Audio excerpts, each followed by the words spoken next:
उससे हुआ क्या कि सुभाष चंद्र बोस के साथ क्या हुआ यह पूरे देश को पता चल गया, सावरकर के साथ क्या हो रहा है पूरे देश को पता चल गया। और कौन लोग थे जिन्होंने एक डॉक्यूमेंट पे साइन किए थे और भारत के आर्काइव में रखा हुआ था कि Subhash Chandra Bose is a war criminal, जिंदा या मुर्दा जब भी पकड़े जाएंगे। उस वक्त की ब्रिटिश सरकार, ये बात अलग है कि वो चले गए, उनके हवाले होगा। इस डॉक्यूमेंट को इस देश में किसने छुपाया और किस मकसद से छुपाया, और कौन लोग थे जिन्होंने यह जघन्य अपराध किया। ऐसे ही एक बहादुर है। हमारी समस्या यह है कि जो हमारे दिलों का हीरो है वो किताब में नहीं है, और जो किताब में पढ़ाया जा रहा है वो हमारे दिलों में नहीं है। हमारी संकट यह है, सरकार कुछ चाहती है, समाज कुछ चाहता है। समाज का हीरो कोई और है, सरकार का हीरो कोई और है। लिहाजा 21 अक्टूबर 1943 को सुभाष चंद्र बोस ने भारत की आजादी की घोषणा की। मोयान जो नॉर्थ ईस्ट के अंदर जगह है, वहां से लेके पूरा नॉर्थ ईस्ट उनके कब्जे में था। बंगाल के अखबार पढ़िए जाकर के बंगाल में, और 70 साल का जीवन कोई किसी भी देश के इतिहास में एक लम्हे के बराबर होता है। उन अखबारों में जाके पढ़िए कि सुभाष चंद्र बोस ने जब इस आजादी की घोषणा की तो बंगाल में बंगाली लोग अपने घरों के बाहर जो भी कुछ उनके पास हथियार था उसे लेके सुभाष चंद्र बोस का इंतजार कर रहे थे कि वो जब आगे बढ़ेंगे तो उनके साथ हम चलेंगे। 21 अक्टूबर को उस घोषणा के बाद इस देश में करेंसी भी जारी की और बैंक भी जारी हुआ, और दुनिया के 11 देशों ने, जिसमें यूएसएसआर जैसा देश शामिल है, उन्होंने उस सरकार को मान्यता दी। लेकिन षड्यंत्र कहीं और नहीं, आपके घर में हो रहा था। कुछ लोगों को ट्रांसफर ऑफ पावर से ट्रांसफर होकर के डीएम से पीएम बनना था, इसलिए उन्होंने तमाम समझौते किए। तो जो आदमी 43 के अंदर पूरे लाव लश्कर के साथ देश की आजादी की घोषणा करता है, 47 आते आते वो किस कॉन्स्पिरेसी का शिकार हुआ, ये देश को पता करने में 70 साल लग गए। और जिस शख्स को आपने भेजा उसने कम से कम सुना तो, हमारी तो कोई बात ही नहीं सुन रहा था। हमको तो राइट विंगर कहा जाता था, जबकि राइट विंगर से कहीं दूर दूर तक हमारा कोई लेना देना नहीं था। लेकिन बड़ी खामोशी से सुना, धैर्य के साथ सुना, तहम्मुल के साथ सुना, और सुनने के बाद इस नतीजे पे पहुंचा कि दुनिया भर से जितने डॉक्यूमेंट इकट्ठे किए हैं वो बिल्कुल सही हैं।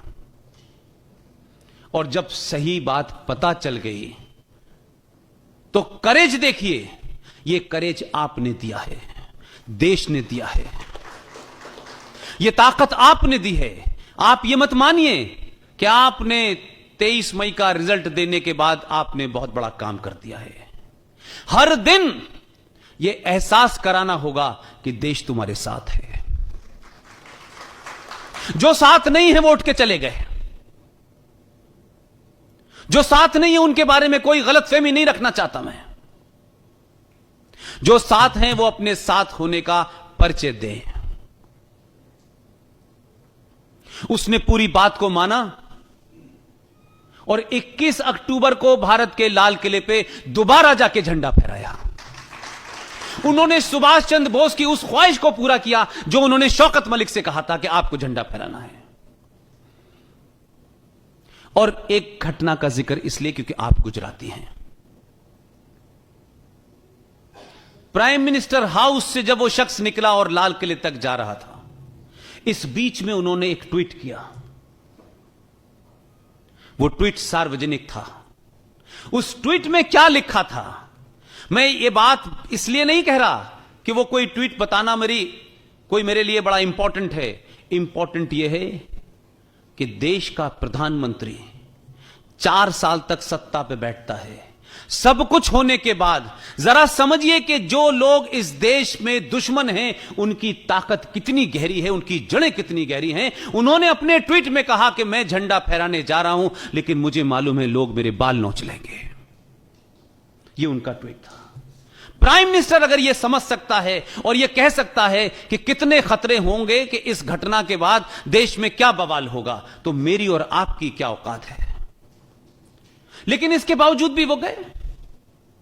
लगातार पूरी team, GD Bakshi, colonel RS Singh, Sushil Pandit, Gaurav Arya, Lalit Ambardar, हम सब ने कहा हम पीछे नहीं हटेंगे चाहे कुछ हो जाए।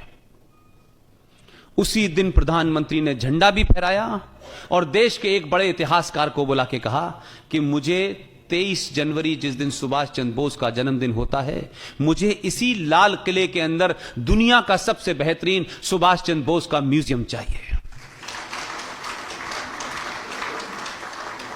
आप में से जितने लोग हैं और खासतौर से जो नई नई शादी करते हैं